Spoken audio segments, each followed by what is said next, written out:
Dang, here we are again. Um, so, welcome, Alfred. It's nice to see you. So the stream title this time is Balakirew, a Russian composer. I did some more research in the university library. I'm pretty much done with Balakirew now, so there are just 4 more people left from the Russian 5. Yeah, I'm gonna get there one day. And go. But as always, the latter part is a secret. What it's gonna be about, although it's, I guess, kind of obvious. But okay, let's see.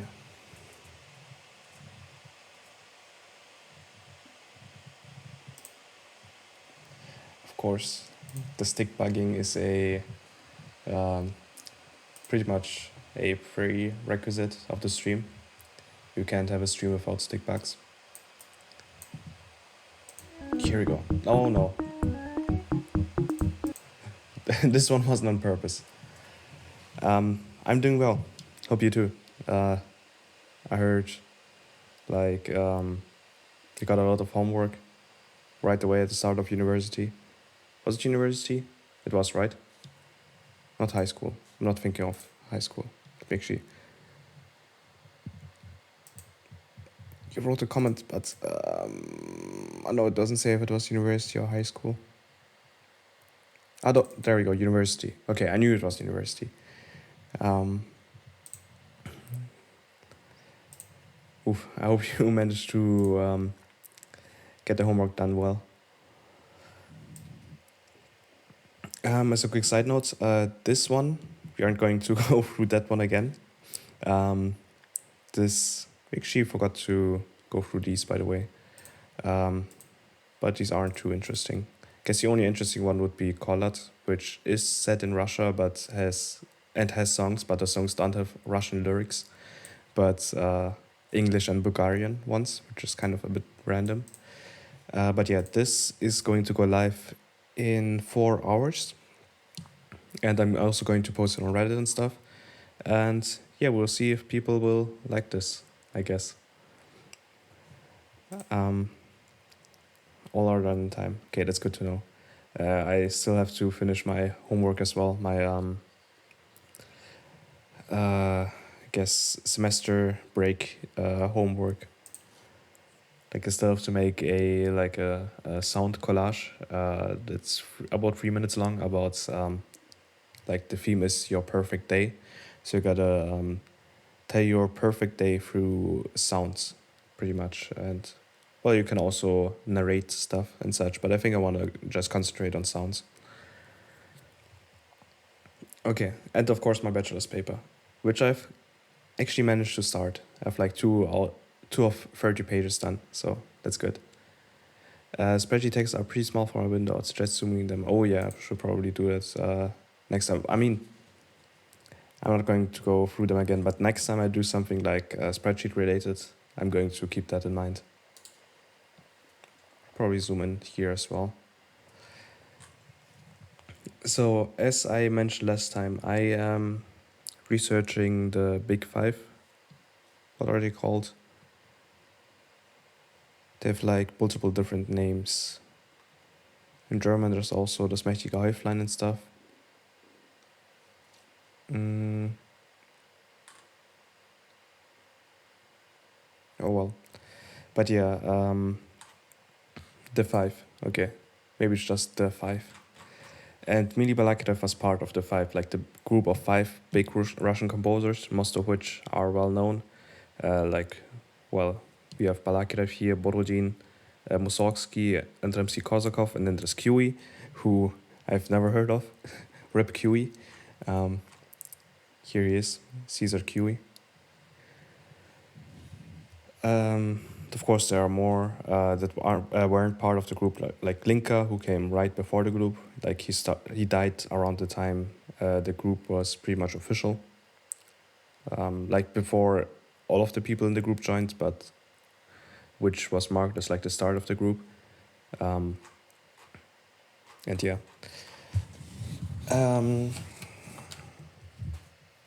guess I've mentioned a few things about him last stream, like that he got piano lesson pretty early. Like the rest of the group wasn't as serious about music as him. Most of them, Borodin was kind of uh, a an exemption, Alexander Borodin. But yeah, he was pretty good at playing the piano. Regret mentioned his piece Islami, which is really like difficult to play, or is said to be one of the most difficult piano pieces, or was said to be one of the most difficult piano pieces. He did study math, but then like stopped and became a full-time musician. He like played music and stuff. In 1862, he made the like free school. It was like a music school. There was like another music school, the Peters. Well, in German it's called the Petersburger Konservatorium. I guess it would be something like the Petersburg. Oh, there we go. The St. Petersburg Conservatory. And Balakirew said, "Oof, I want to make my own school, the Free School of Music, where people can learn there for free. Like they don't have to actually pay." The Petersburg Conservatory itself was hosted by, or made by, or built up by Anton Rubinstein, I guess. It was mainly like a professional, like something like on the same level as a university for musician. It pretty much helped have the musicians get a higher social status, pretty much. But yeah, in the free music school, people could actually go there for free. They only got like elementary, like the most basic stuff, like the most basic topics. Let's see, what were those? Things like how to sing in choirs, more singing, the most basic theory. I imagine things like reading sheet music and stuff. And that's actually a pretty good question. How did he make his money? The thing is, they did have concerts. They mainly had concerts of like Russian, but they also include like West European music. One of the big concerts, like one of the high points, were the Pan-Slavic concerts in 1867,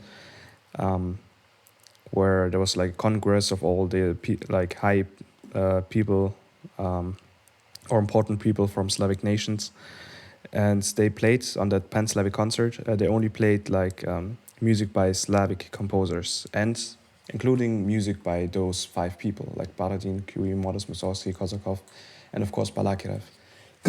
And people really liked that. And yeah, he made money through those concerts. Like he had to pay the performers, of course, but people had to pay to get into those concerts, and he got the money back. But yeah, the thing is, the tragedy, around the 1870s, he actually didn't end up making enough money anymore. Like at one concert, he made like 11 ruble, which is pretty much nothing.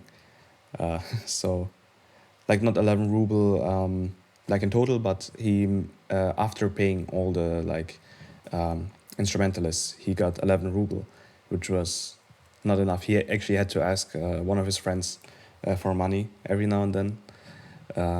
So yeah, this was also one of the reasons. Another reason being like the death of his father and him being having to care for his sisters. That he stopped music altogether in around like 1872 or so.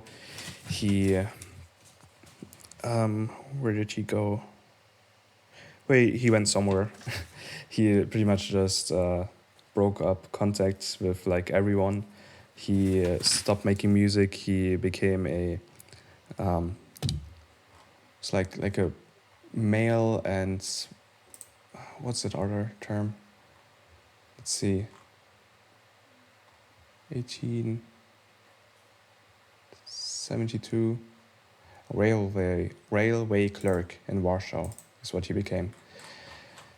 He gave the command of the free music school to Rimsky-Korsakov, who kept it alive. And yeah, but Balakirev did eventually come back in around 1876 and continued making music. Like, I guess his mental health did get better eventually. But I mean, even since like the 1860s, he was like, he wrote in a letter to someone, "Oof, I really don't feel like making music anymore. Like, I don't feel inspired. Like, music actually or making music pains me, and stuff." Like, and he was rather slow at making music. Like, he started his first symphony. When did he start it? Let's see. He started in I guess 1860 something, and then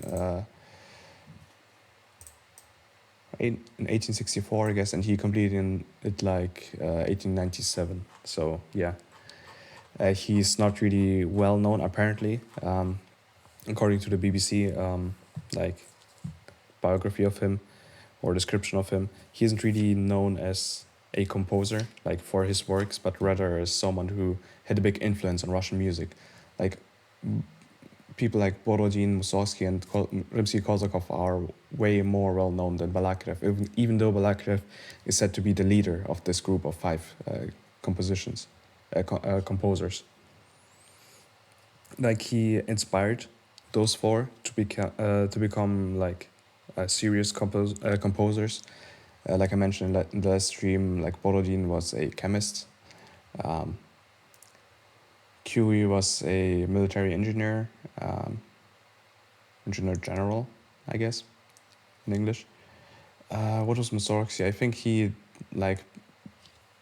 did some light music. Rimsky-Korsakov, I don't remember what he did. Let me see. No idea. But yeah, he inspired Rimsky-Korsakov to become a musician as well. Borodin was pretty much the exception, like I mentioned, since although he was a great chemist, he also did a lot of music-related stuff, and he actually started composing before he met Balakirev, and he has finished works, or he had finished works before meeting Balakirev, even though some of them are lost. He mainly just had to motivate Borodin to actually finish his pieces, because Borodin said he liked the process of composing, but he didn't care for completing the compositions. So Balakirev came to him and was like, "Okay, you gotta have this done by this date, so we can play it at this concert and stuff." There were actually two more people in this group, called Apollon Gusakovsky and Nikolai Lodishenki, but they weren't as serious about composing, so it was just those five. It didn't become the seven, because Gusakovsky and Lodishenki didn't really care about composing as much during the time when he was teaching them or having them around in his group. Though I think Lodishenki actually did complete one unfinished composition by Balakirev, but don't quote me on it. Makes you wonder why they really convinced to change to make music. Yeah, I'm not sure. I guess they said that Balakirev had a really magnetic personality. I guess he was really charismatic, but he was still kind of a dick. Because he was he forced people to follow his taste. I think it was Rimsky-Korsakov who wrote this after he kind of distanced himself from Balakirev after they what's it called? After they fought. He wrote that Balakirev would play the stuff by his students that he didn't like in a caricature manner, or just laugh kind of at them or smirk at them when they said or played something that he didn't like. So yeah, he did inspire them, but he was still kind of a dick about music, apparently. There's actually one more important person close to Balakirew called Vladimir Stasov. He wasn't a musician, but he was like a art scientist. What's it called? Maybe you can. Here we go. Stasov, critic. He was a critic, I guess. But he was also apparently a archaeologist or something like that. But yeah, he was, as it said, he was really well respected, and he actually propagated the image of the five. Like I believe he was the one who actually coined the term, the mighty handful or the five. So it was pretty much thanks to him that we now know those five people as the five of the like new Russian music school. But yeah, Balakirew also knew Tchaikovsky actually. Tchaikovsky is said to be like one of the biggest composers of that time, pretty much one of the most influential figures. There's also Glinka, of course, but he was before their time. Like he died around 1856, or 1857, which was when the Glinka actually, like that was when Glinka died, and that was pretty much when Balakirew started building that group of five people. And yeah, Balakirew and Tchaikovsky actually had a like nice, I guess, relationship. Like Balakirew played Tchaikovsky's music at his like free music school concerts, and in turn Tchaikovsky actually talked about the five or propagated the five in Moscow. Like the five were a group in Petersburg, and yeah, Tchaikovsky was in Moscow. And Balakirew, I think this was pretty much the main reason why I know him. Balakirew gathered folk music. He like rode around the country and yeah, gathered folk music. Like he made a thing called like 40 Russian folk songs, something like that, in 1866, which the Song of the Volga Boatman was actually part of. There were like Russian folk song gatherers before the 1800s, but Balakirew was pretty well known for his like collection of those 40 Russian pieces.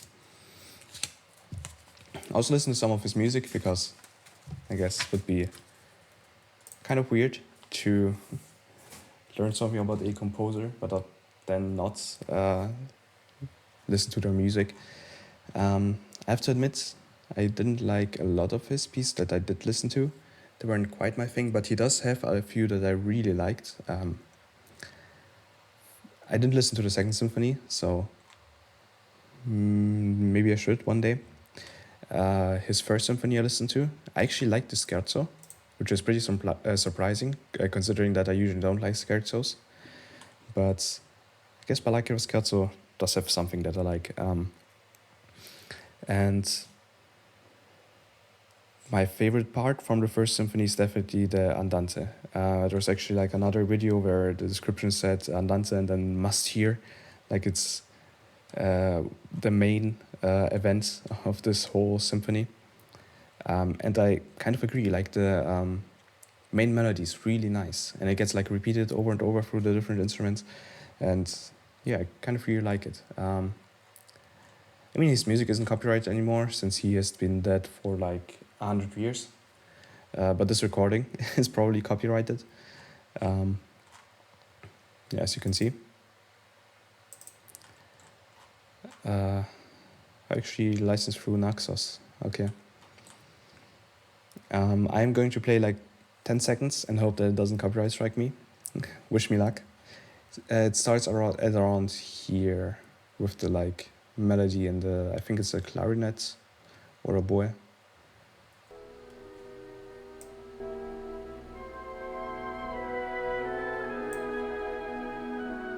Here we go.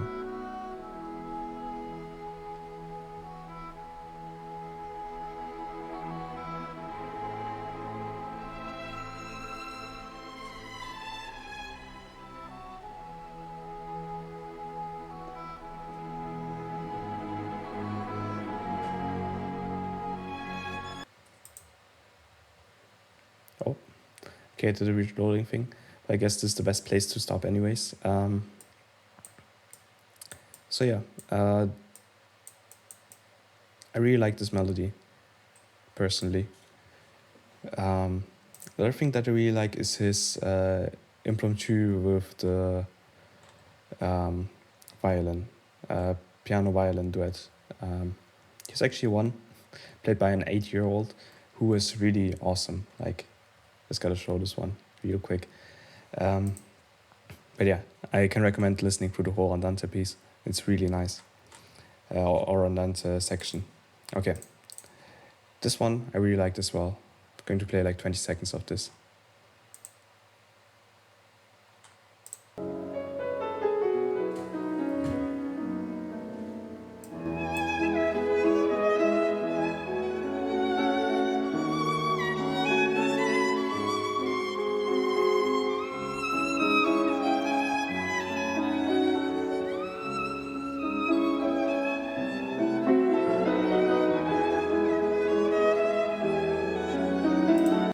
Okay, that's enough. Like, I really like his lyrical pieces. The other ones were a bit maybe too jumpy, partly, or were a bit repetitive. I mean, these are a bit as well, but not as bad as some of the others, in my opinion. But I mean, his music isn't bad at all, of course, but he's not quite as well known for his pieces as the other 5 people. Yeah, he played it like really awesome. He's like 8 years old. He was 8 years old at the time. Like, oof. Imagine playing that well at 8 years. Like, as comparison, here's someone by someone more at like who would be more at that level at like the age of 10. Because this is a bit worse in regards to the how she hits the notes, but this is more realistic for that age. As opposed to the 8-year-old who played this pretty much like a professional.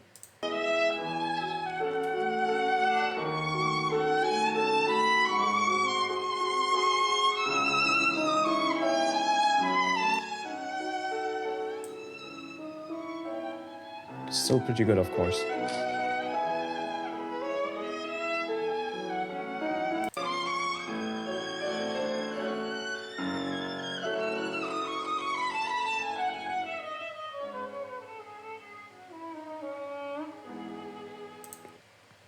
Guess there are a few parts, I think maybe later on, where it was like she didn't hit the notes quite right, which is more realistic for someone at that age. But yeah, here we have like Daniel Bulayev, who plays everything flawlessly. Can recommend checking that video out, listening to it to the end. That piece is really nice, and the performer is really good too. Okay, that's it for Balakirew. Next up on my list is Borodin, who, as mentioned, was the guy who was a chemist, but also did make music before it. His only like problem was that he never felt like finishing the pieces. Yeah, she played it really well as well. And she's only 10. Like, it's really awesome. Okay. So that's it for music for this stream. My mic is being weird. Okay, there we go. So now we have no copyright music, chill, lo-fi, hip hop beats, free, copyright free, lo-fi, hip hop, chill music mix.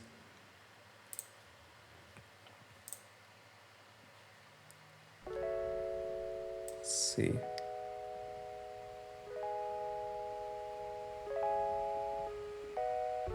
So I hope this volume is good. Let me know if I need to turn it down. Okay, so it's time to get to the other part of this stream. Playing Go. So Hikaru no Go, by the way, is an anime. I watched a few like episodes of it, so I know a bit about Go. But I didn't like watch too many episodes. I think I watched like there was actually a German thing called Banzai, the magazine. It was published in Germany, only for 4 years, unfortunately. Like, my cousin used to own it, like one copy, and I read through it, and it was awesome. It's pretty much like Shonen Jump. It has like multiple anime in it, like one chapter, not anime, manga. It runs stuff like Hunter x Hunter, Naruto and stuff, One Piece. Actually, the one that I had like a Neji fight actually in it. The one Banzai thing I had. Black Cat and stuff. And it had original, like German manga in it as well. Die Gabe, Hakuchi 1, Crewman 3, Halloweens. Didn't run for too long, like 1 year. Guess this one was maybe a one-shot. I wish we had something like that again here in Germany, because it was like really awesome. Like, I wanna have like a German Shonen Jump. But okay, anyhow. She didn't say that it had Hikaru no Go. Okay, yeah, it did. Okay. But yeah, one day, maybe soon, I'll watch a few more episodes of it, so I know a bit about the basics of Go. And when I planned like what I want to do for these streams, I actually thought about learning a board game, a Japanese one maybe. So like the different options were Mahjong, shogi I didn't want to do because I don't want to learn the pieces by heart. Then I thought, hey, what about Go? That one might be interesting. And as I looked at the like how to learn it, it became more and more apparent that it's I guess the learning techniques are kind of similar to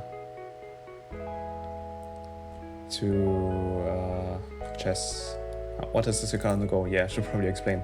It's a manga, or later on also got an anime. So here you go. While exploring his grandfather's shed, Hikaru Shindo stumbles across a Go board hunted by the spirit of Fujiwara no Sai, a Go player from the Heian era.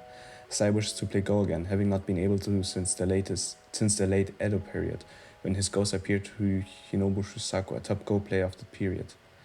Sai's greatest desire is to attain the Kami no Ite, a perfect move. Because Hikaru is apparently the only person who can perceive him, Sai inhabits a part of Hikaru's mind as a separate personality, coexisting, although not always comfortably, with the young boy. So Hikaru, the boy here, is actually not really interested in Go at all at first. But he goes to a Go parlor because this ghost kind of forces him to. Like, this ghost really wants to play Go, so he's like, please, let me play Go. So they go to a Go parlor eventually. There he meets like another boy who's also kind of a Go genius, and he plays against him. And then that Go genius is really salty that Hikaru won, even though he isn't interested in Go at all. And of course Hikaru only won because of this ghost Fujiwara no Sai. But yeah, Hikaru gets more and more interested in Go, and eventually he wants to play Go by himself without the ghost's help. So the ghost doesn't give him any tips in some games, but I think he does coach him later on. But yeah, Hikaru obviously loses. And then that Go genius, that other person, is even more salty. That Go won against that Go genius, but then lost again, like playing pretty much really crappy. So it's pretty much about Hikaru's journey to become good at Go, even though he wasn't interested in it at all.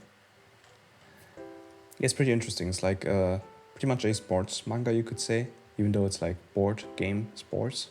I guess that's how you could imagine it. Like someone who isn't interested in the sports at all, kind of with the help of someone, in this case this ghost, who's a pro Go player, goes on to become better and better. But yeah, like I mentioned, I think it feels like the learning techniques are kind of similar to chess, in the sense that you learn the basics, of course, like what's your goal, how do you play the game, then you learn about the patterns, or rather you learn about things like openings and endings, like how do you start a game, what do you do in the mid game, what's your goal there, what's your goal in the end game, how do you play the end game. And then you learn with like puzzles, you learn to see patterns. Like you see a specific pattern and then you go, okay, if this is like this, then I have to do exactly this. Yeah, the sold is definitely high. Like especially for the other person, like the other like rival of Hikaru.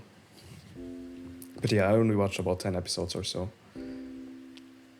Okay, I did play the fundamentals, so I'm going to go through them again so we can learn together. Make sure you zoom in. So you can play a stone on any cross line, even the outer ones. So around here and like any like cross thingies. Even the other ones. The goal of the game is to surround the largest areas. Stones don't move but can be captured. Make a move to continue. So like one opening move, I believe, is this one, for example. But yeah, we will get to that later. Capture the white stone. So you have to encircle a stone to get it. Like now you have that stone. Or here. You go here, now you got all of those stones. Same here. Bam. And yeah, you have to fill all the space around the stones as well. Or like all of the space inside has to be filled. There we go.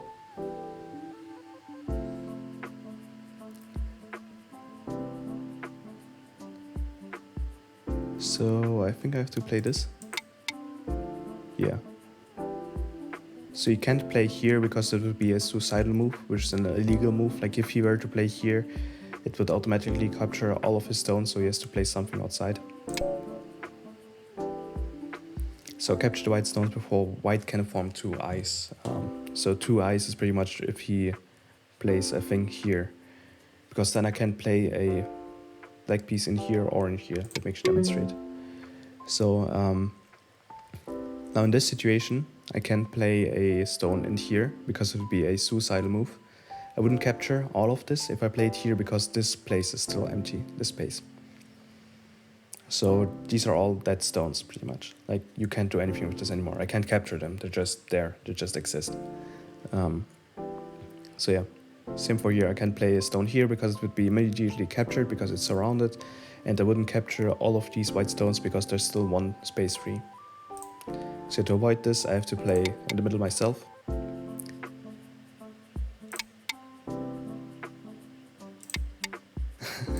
Okay, there we go. So I have to avoid him forming ice again. So I think if he played here, or if the enemy played here, it would again form ice, because I wouldn't be able to play a stone here, or here, or here without being captured. I can play a stone here. It's gonna say illegal move.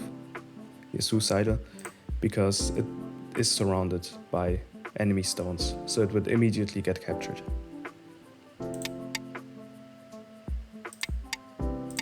There we go. So again, I have to look out that he doesn't like play a stone here in the middle. There we go. Easy peasy. Now I myself have to create two eyes to keep this group alive. So to do that, you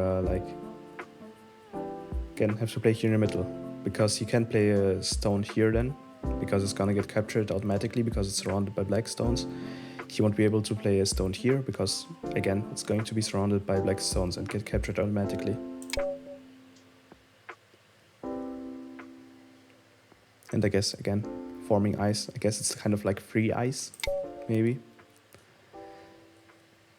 Create two ice again. To play one here. This way you can play a stone in here, or in here, because all of those are going to be surrounded. Well, no, he can play one here, but he can't play one in here or in here, because then they would get captured automatically, because both of those would be surrounded by black figures, by black stones, if I place mine here on B1.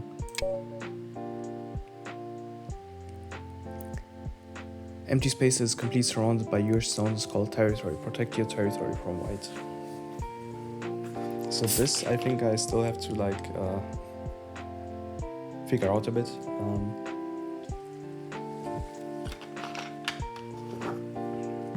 Oh no, I think I get it now.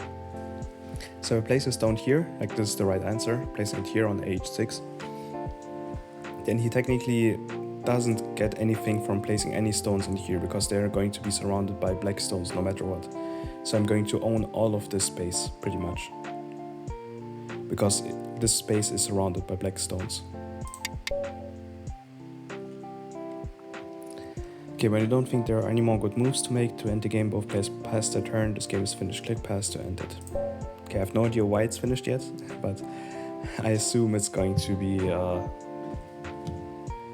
like told me one day, or taught me. So you enter a stone removal phase where you can remove obviously dead stones from play. You could capture these in game as well, but most players opt not to because it's quicker. Remove the dead black stones by clicking them. So like for example, here these ones are dead because white only has to place a white stone here, and then it would capture all of these. I can place a black stone here because it would be a suicidal move because it's like surrounded by white.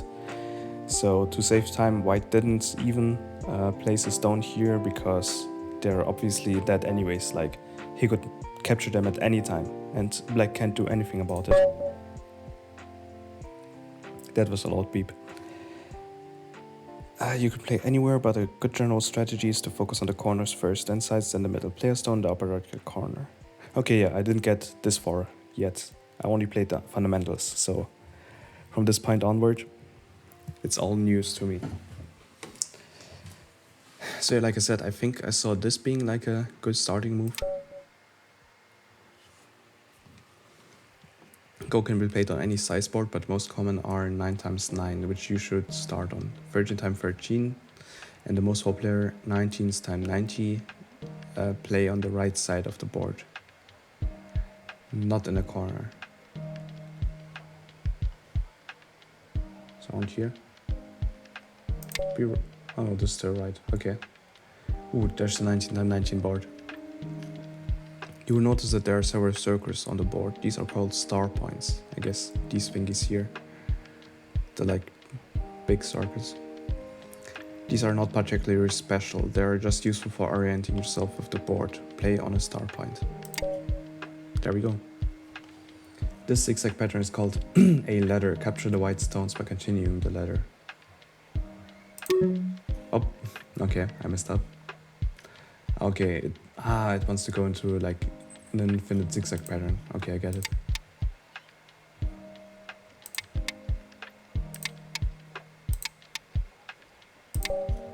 Okay. Capture the white stones using a ladder. So okay, it has to go up for some reason. Place in the corner, it won't be much place to capture, I guess. Actually, it does say you should focus on the like outer parts first, and the middle part, like leave that one for later. Okay, I guess it has to go up.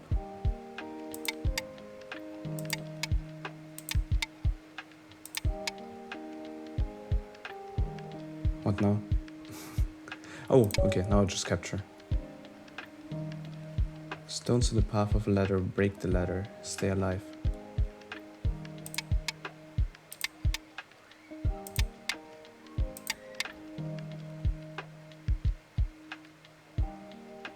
I'm alive?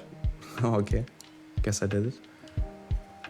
Capture the two white stones at E3 and E4. Let's see, 3, E4, around here. So if I place it here, he would just place a stone here, capturing the stone.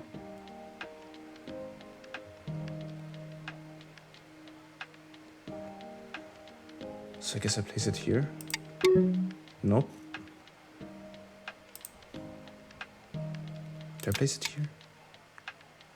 Oh yeah, okay, if he captures here, I can actually make a connection here. Man, I'm bad. Capture the two white stones. These two.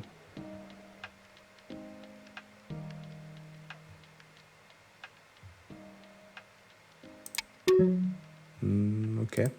I'm bad at this game, apparently.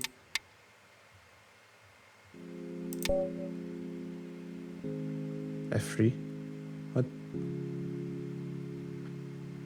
Oh, that's the like solution.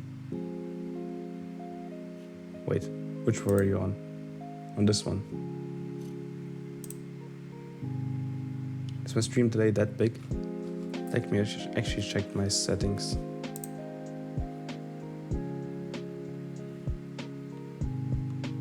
Oh, it's a normal latency, not on like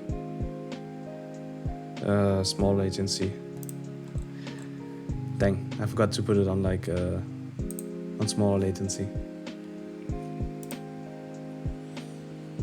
Okay, capture these 3 white stones. So I put it here, he's going to capture here, and then I put it here again, and then I have all these stones. There we go. Yeah, rip delay. Capture the 5 white stones, so these ones. Can I just place it here? Or is he gonna capture a stone?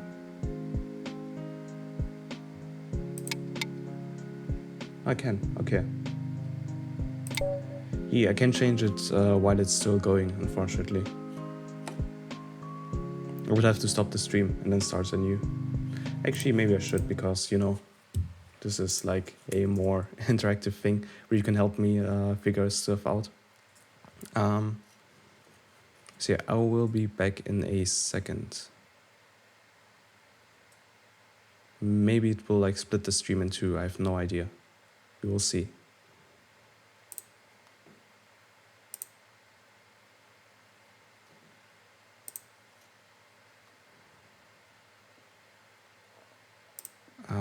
Is there actually a better way to do this?